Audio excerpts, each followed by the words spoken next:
There are 10 types of items I will never leave behind when I go thrifting for my vintage resale business. So in today's video, I will tell you exactly what they are, and hopefully it can help guide you when you go out thrifting for your business next time.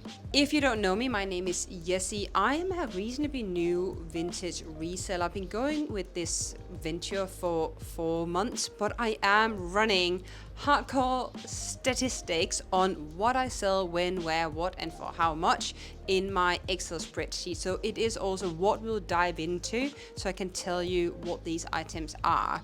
If you like this kind of content and find it helpful, and you're into thrifting in general and interior design, it would mean the world if you could like this video and subscribe to my channel. It generally makes me feel so motivated to keep creating content like this. So the first category that I have figured out are apparently my niche. It is cottagecore, and I'm really happy about this because it appeals so much to me. So when it comes to cottagecore, it is a range of products, but everything which is kind of having a rustic look and feel. I'm always careful with brown because brown doesn't photograph necessarily that well, but anything that has to do with kitchen, cottagecore, French rustic items, chopping boards, bowls, that kind of thing. So to give you an example, I have this beautiful bowl. It is French. It is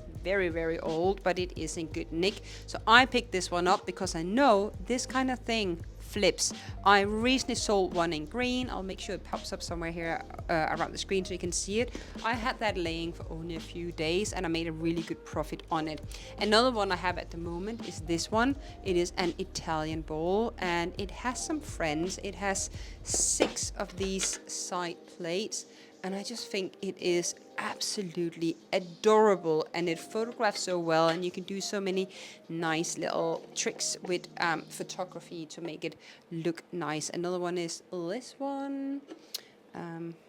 What else do we have? Then we have this one. We have a very beautiful chopping board here. And then we have, oh, this one is really exciting. We have this whole, oh, I love a basket, a wicker basket full of beautiful cottagecore kitchenese tools. So that is the first kind of category, if you will, that I will always pick up when I see it, and I will seek it out. So the second one is wall art, and wall art can be many things, but I have wall art as a whole because it could be taking, let me see if I can find it, something like this, which is just a rustique.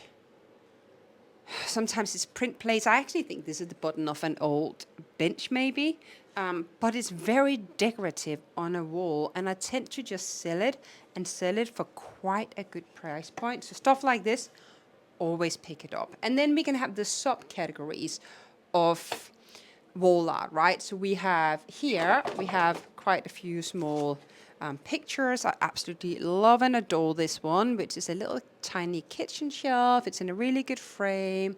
It's just so cute. Few scratches here and there on the frame, but it just gives patina. People love it. Another one is this really quirky watercolor drawing, and you know, bigger pieces as well. I love these ones personally. Let's see if I can find it. Da, da, da, da. Something like this,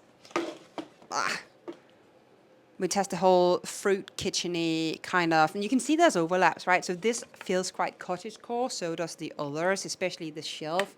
So cottagecore wall art. I want to show you another piece over here, which I've just listed and is getting a lot of traction online, and it is this mirror. Now you can see yourself in the mirror. There we go. Can you see yourself? Yeah, there we go. It's small, but again, quite old, in good nick. Stuff like this people love. So there we go. So that's one. And then again, the subcategory again under wall art is, of course, needlepoints. Needlepoints are such a good seller. I have sold them in all sorts of shapes and forms. This one could be converted to actually hang on the wall, but really it is meant for a hot pot, so it has these little feet on the back, so you can put it on a table and you can put a hot teapot or something on top.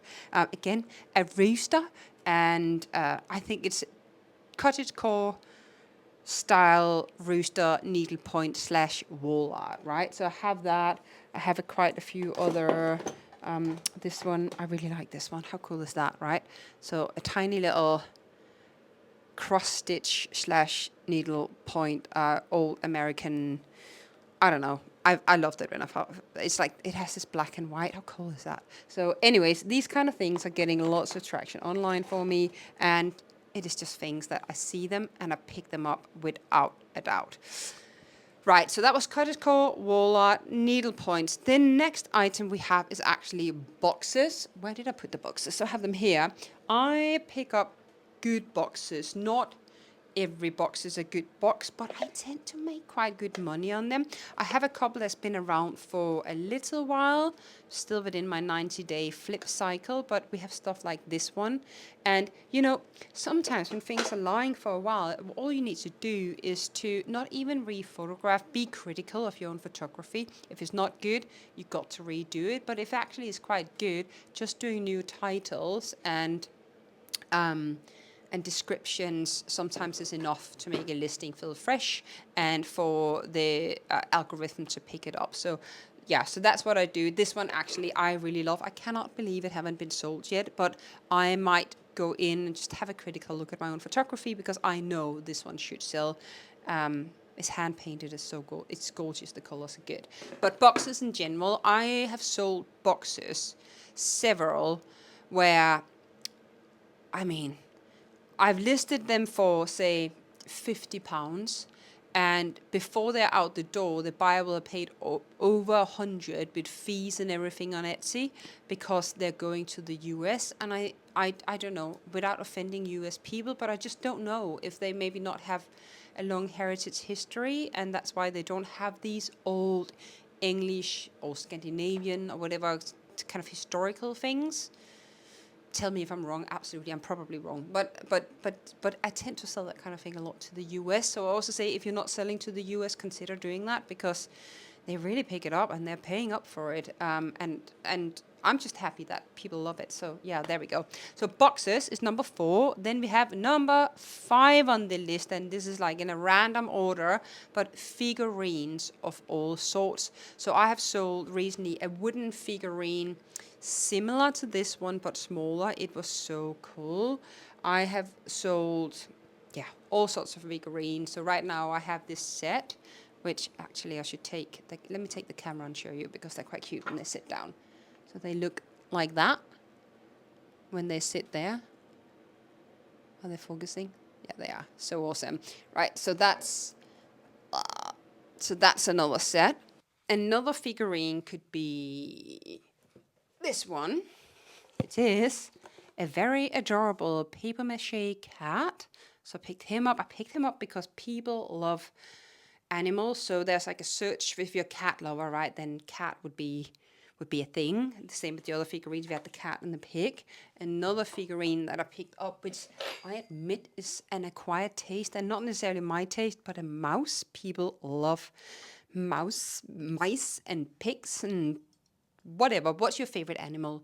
Do you have a favorite animal? Let me know in the comments below, and I will reveal that my favorite animal is a very specific dog, and it is a corgi named Bobby. Right. So that is the figurines. Another figurine I haven't even photographed it. It is next on my list today, is to photograph this figurine over here. But how beautiful is she? Very sculptural, very grown up, but could fit so many types of shells, right? The classical, the cottagecore, the very hipster East London retro 70s. I don't know. I just think she's amazing. So yeah. So all sorts of figurines. Then we have number 6 on the list, and that is candlesticks. Do I have a candlestick around me at the moment? I actually think sometimes I borrow things from my home. I have these really beautiful brass candlesticks. I can't believe they haven't sold yet. I have had so many people inquiring about them, and then they've gone, and they are listed for £28. I mean, it is a steal. They are so good. But anyways, I will just keep them, and then I will buy some new ones. But I'll say candlesticks, and a lot of people talk about the brass candlesticks, but I have sold several pairs of candelabras, the silver plat ones. And I have also sold candlesticks in silver a couple of times, and every time they go like a wildfire. And if you don't know, but the silver price is really up at the moment. So if you can find them at a good price, then silver prices are going up, and you need to pick that up. Yeah, don't leave silver candelabras and candlesticks behind, and nor leave the like a good candlestick in terms of a brass one.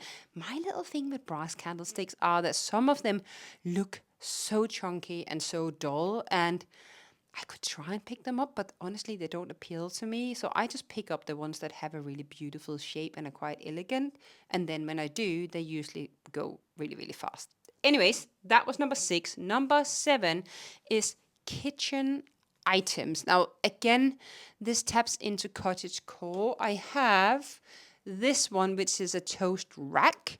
And funny enough, this would probably go on my list of I'm never picking it up again. Well, time will tell, because I haven't actually had it for that long. But I picked this one up the same time as I picked up a silver, I'm just showing it upside down, a silver toast rack. And the silver one were not in a very great nick, and I had it in the description. I sold it quite cheap, but it's so sturdy and so easy to sell. It got so much traction, and then it sold in no time. This one, no traction. I think it's much better, but it's not really getting eyeballs, which is funny, right? So materials matter. But kitchen items, so that one, good bowls and wicker baskets. I've recently listed this spoon. I've no idea whether it will go soon. Teapots, not so much. I think it's too kind of flimsy. The only one I'll say that has gotten a lot of traction, and I'm a bit gutted it didn't go for Halloween because I thought it was such a cute item, but is this pumpkin. Do not know what you would call it, but it's a teapot. But so that has gotten a lot of attention. I have also experimented with this one, which is an old veg wood. I call it the cabbage plate. It probably has a better name. I love this one. It hasn't flipped yet.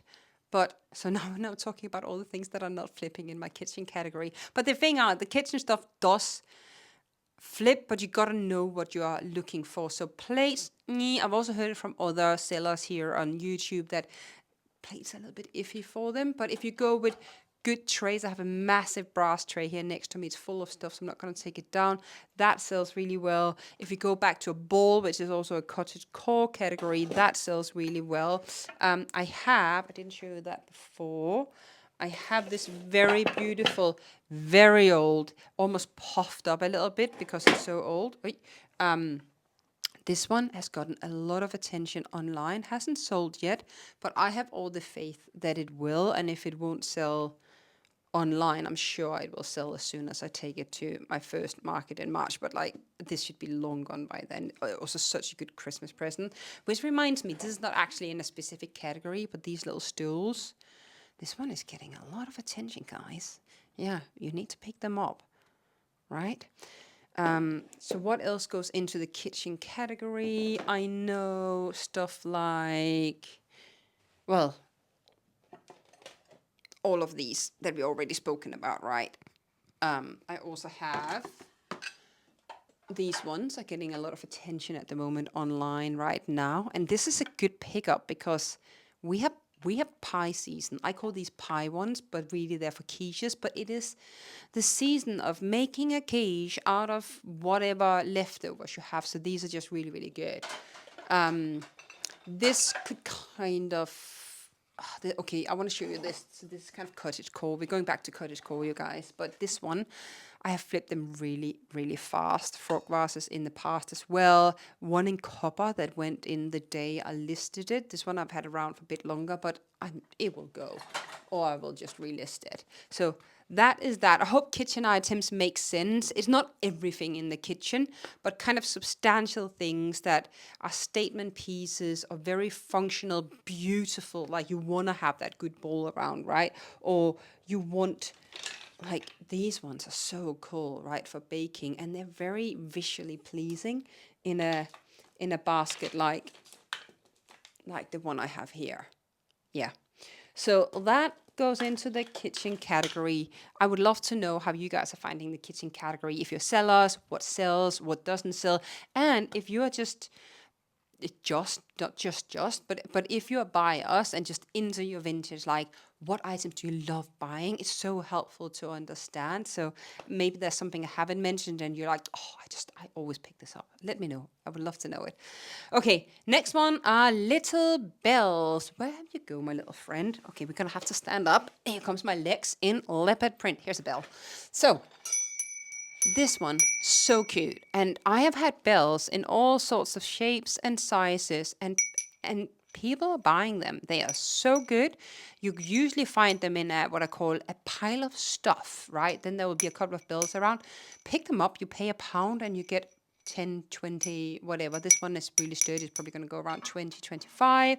But some, like a lot of them are just flip for a tenner. And the good thing are that they do not break in mail.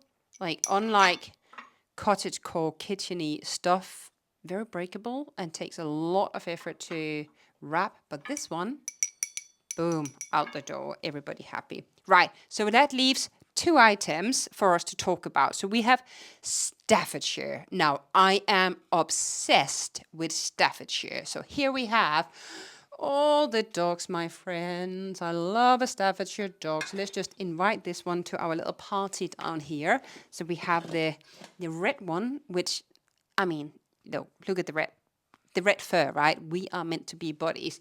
But I have had several pairs of Staffordshire dogs, price them right, and they go fast. And again, US is a good market for these. So I pick them up and flip them fairly quickly. So out the door they go. Obviously, there's a whole thing of packaging these. So got to really, really, really, really, really, really wrap these fragile little fellas. But they're so beautiful, and they're beautiful. They're actually quite ugly, but they have so much character, and I love them for that. So let's put that back up. There we go. Oh my God, do you want to see its friend? It has another friend. It has like a friend with a puppy. How good is that? There we go. Okay, and I have more. I even have spill vases. Gosh, guys, I thought I had, okay, 1, 2, 3, 4, 5, 6, 7, 8, 9, 10. I have actually mentioned 9 items. So the next one I want to talk about is pottery. And then I have a bonus because I think there's a category that, why have I not mentioned that, right? So pottery is going to be the next one. Now, pottery is an interesting one. I have learned the hard way that stuff like this, I love to pick it up. And I have a feeling that when I have my live resale venture at the East London market, stuff like this will go because it's really decorative. But it is a bit brown, so not gone too fast. But honestly, I have had all sorts of weird and wonderful shaped pottery. I recently sold this. I'll see if I have a picture and put it up here on the screen. But beautiful, rustic, cottagecore chicken. And it could be a figurine, it could be pottery, it could be, but that sold within 24 hours. It went so quickly. I've had other items. So I had this pitcher and bowl, for instance, that went to Germany. So that was a piece of pottery from Port Merion. So Port Merion tend to be quite good. I have little pieces like this. Again, pottery, cottage core, kitchen, right? It could be a bit of everything. So these things tend to go pretty well. And again, if you can get something that has some character and just feels like this is a really unique one-off People love that. So I tend to just, good pottery pieces are just nice, right? So pick that up. Now to the bonus that I have not listed down, and don't ask me why.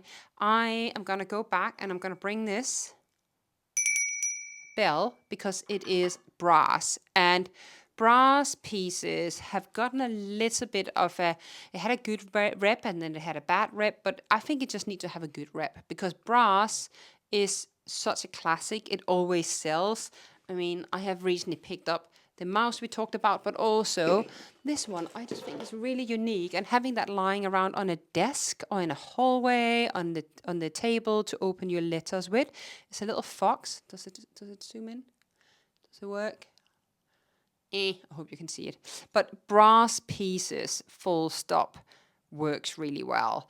Again, if you take the chunky, boring candlestick, but you can see why people don't want to buy that, right? So just buy things that are visually appealing. I have sold, the wall hanging plates with ships on, so anything nautical, nautical to say that right, anything with ships and boats and that kind of are doing really well.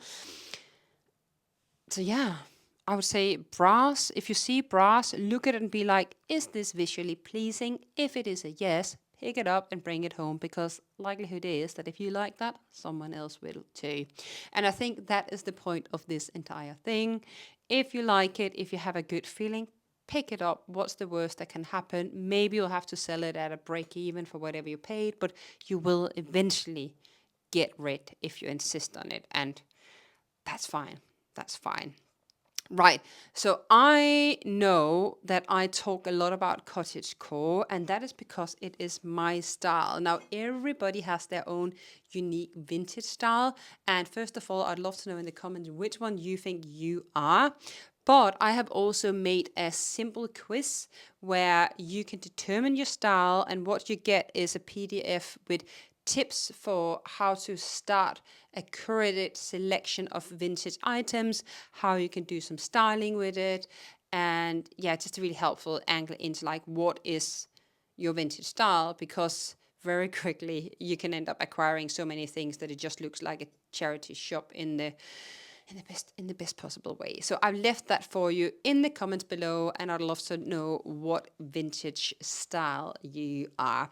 Anyways, if you like this video, don't forget to like and subscribe, and continue on to this video where I will talk about how I styled my own living room. My house is, as you know, work in progress, but I'd love to show you around. And yeah, till then, take care, and I will see you there. Bye.